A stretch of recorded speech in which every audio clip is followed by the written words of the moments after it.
would like to continue to share some things that I have uncovered in Antarctica today.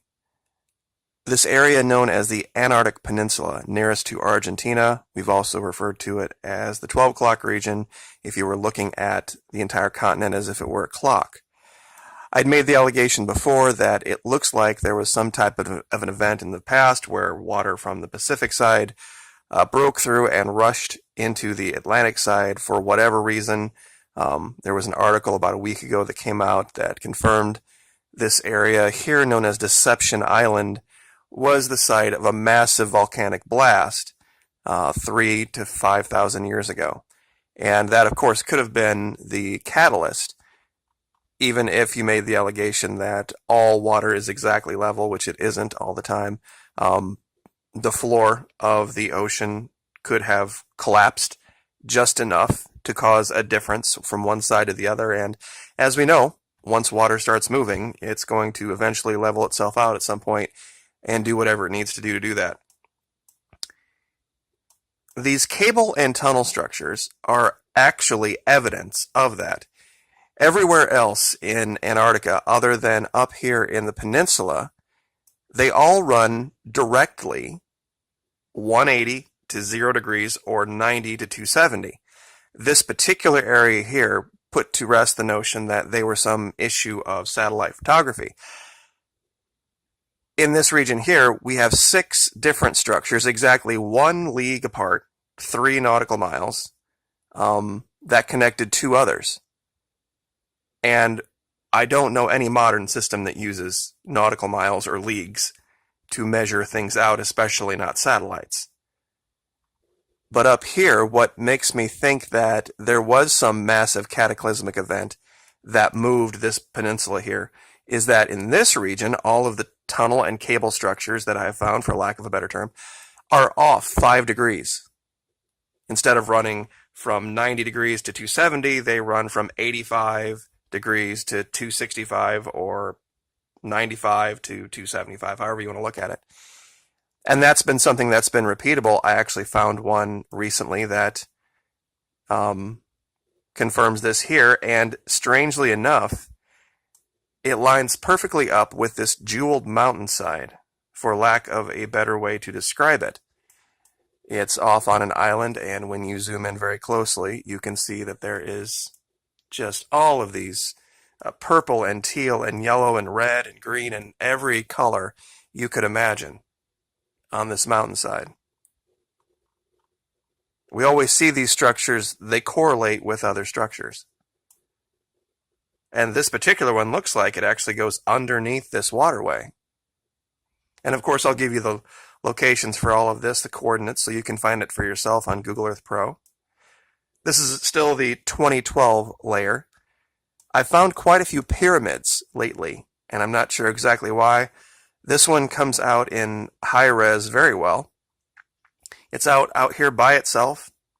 One of the things that's unique about the pyramids in Antarctica versus pyramids everywhere else in the world is these are 3-sided. And when you look at the very, very top of this one, there is clearly something parked on the top of it. This isn't a rock. It's not, I've looked at it from just about every angle I can. And whatever it is, it's not natural, sitting on top of this.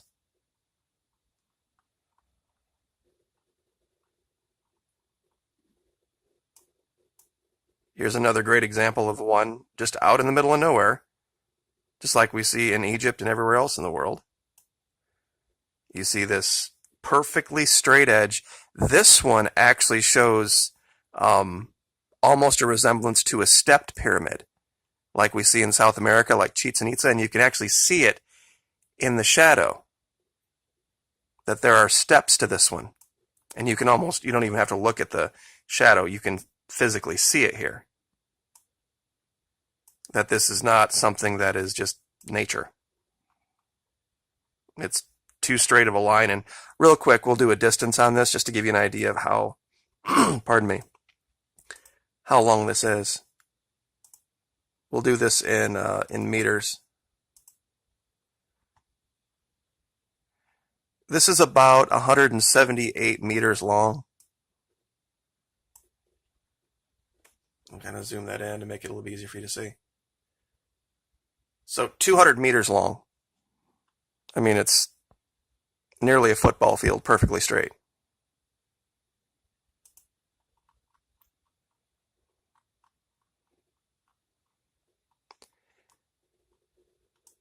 Over here in this region, there's actually a low-res pyramid.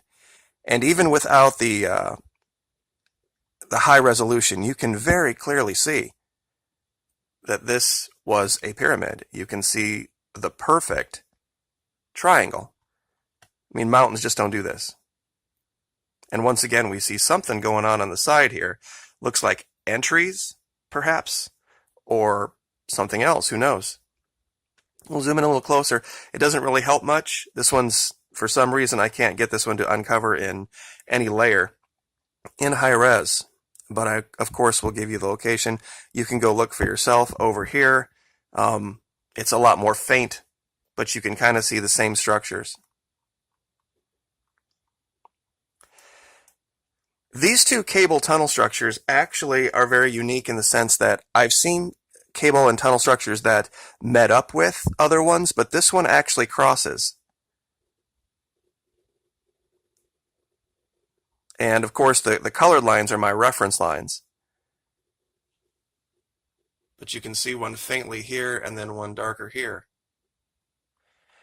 And the other thing about these is that they almost exclusively begin and end in multiples of a league, meaning they're 6 nautical miles, they are 18 nautical miles, they're 36 nautical miles.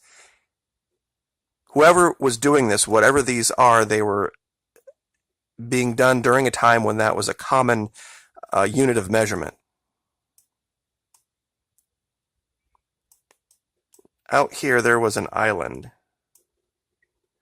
And I know we're spun around looking south here. Let me fix the... There we go. Out here on this island, you can see this. The best way to see this, I actually should have left it, is on a easterly aspect. And you can see this one from a huge distance above. I mean, it's very clear what this is. The sides are just too smooth. It's too perfect. It's literally visible from, I mean, far, far above. We're looking at it now from 5,000 feet. You could see this from a Cessna.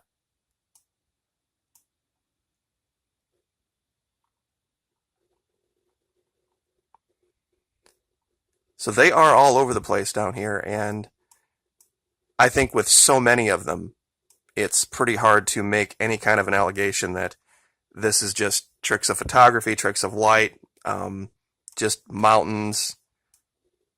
Very, very, very odd. And we'll show this. I know we've shown this before, but we'll show it again. I don't know how, when you look at something like this, I'm actually in the wrong layer. There we go.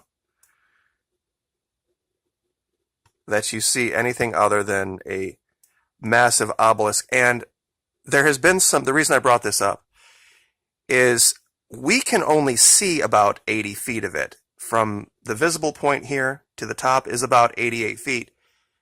This thing could be much, much, much taller. It's sitting down in a valley.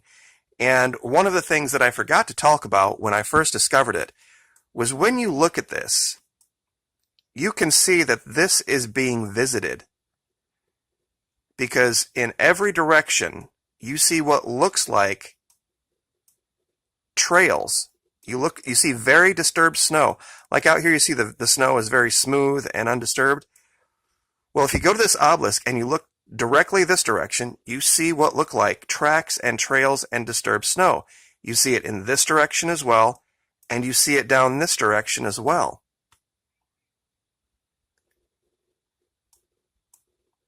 The vast portion, I do believe, of this obelisk is hidden from view.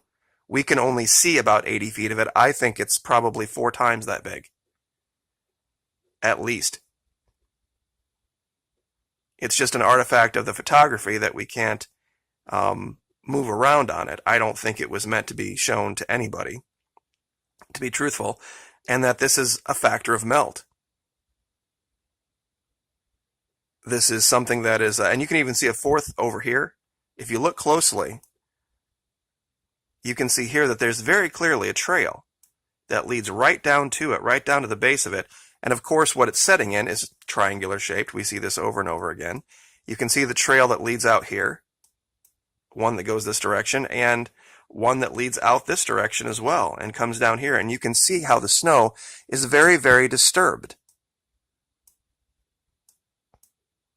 And there's a walkway. You can follow this all the way down. So I don't think this is a secret. I think this has probably been discovered. So I know everyone has their own opinions on it. But even looking at it from far above, when you look at the evidence of the mining right here and the tracks over here, I think this is something that people have discovered, something underneath this mountain, this whatever you want to call it here. And this is just a small piece of evidence. And also, one more thing on that the ship that we had found that I had thought was just a platform. And let me see if I can find it again. Sometimes you find so many things and you lose track of where they are. Here it is.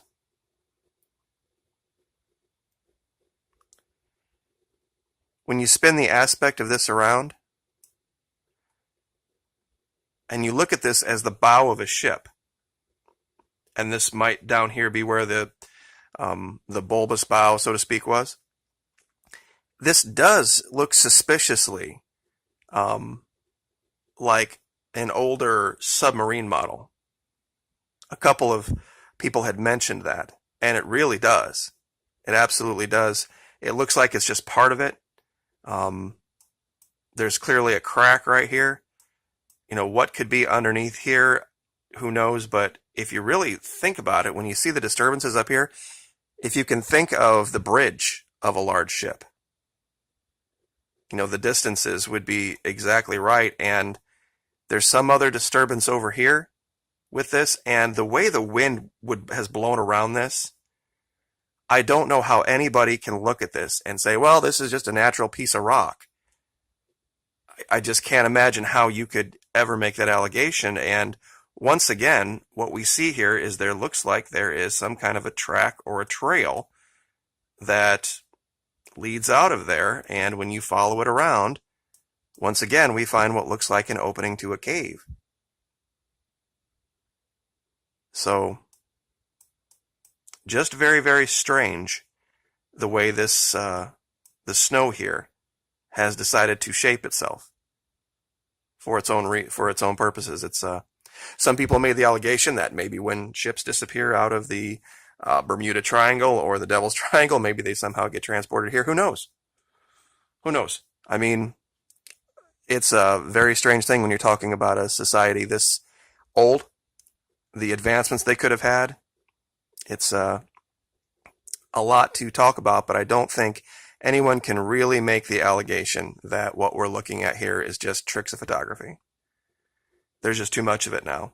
So I guess we'll leave it there. If there's any particular thing that I've covered that I forget to leave the coordinates to, please ask. Sometimes I get busy doing things and I forget to put one or two things in the description. So you guys have a great week, and we will talk to you next time. Thank you.